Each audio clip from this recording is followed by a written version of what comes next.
प्यार हो गेला, प्यार हो गेला। Sweety Films Recording Studio Bansi.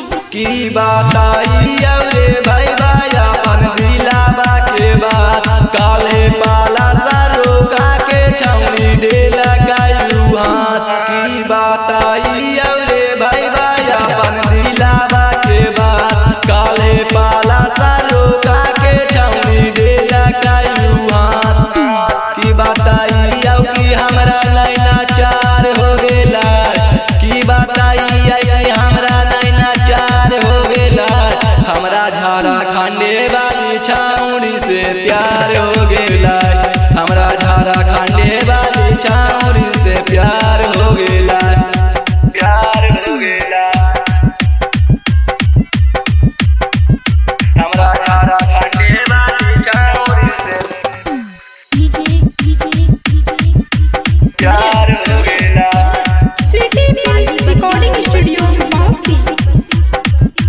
प्यार हो गेला। भाले बेचा कमहुआ चाहे दारू, लेकिन रे भाई बाबू कहा बहुत चालू। भाले बेचा कमहुआ चाहे दारू, लेकिन रे भाई बाबू कहा बहुत चालू। ओकरे चक्कर में दिलवा बेकरार हो गेला, ओकरे चक्कर में दिलवा बेकरार हो गेला। हमरा झारखंडे वाली छौरी से प्यार हो गेला, हमरा झारखंडे वाली छौरी से प्यार हो गेला। हमरा झारखंडे वाली छौरी से प्यार हो गेला। पेनी के सारी छौरी हंस के बोलैला काय प्यार करेला हमरा उही ता सिखाइला काय। पेनी के सारी छौरी हंस के बोलैला काय प्यार करेला उ हमारो सिखाइला काय।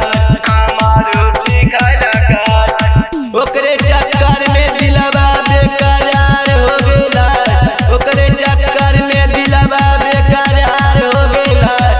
हमरा झारखंडे वाली छौरी से प्यार हो गेला, हमरा झारखंडे वाली छौरी से प्यार हो गेला।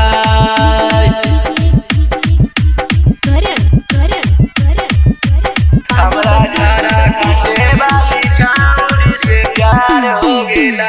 राइटर मंटू के भी कैल तैयारी, मिले खाती बोलल कई बिनाई के पिछुआरी।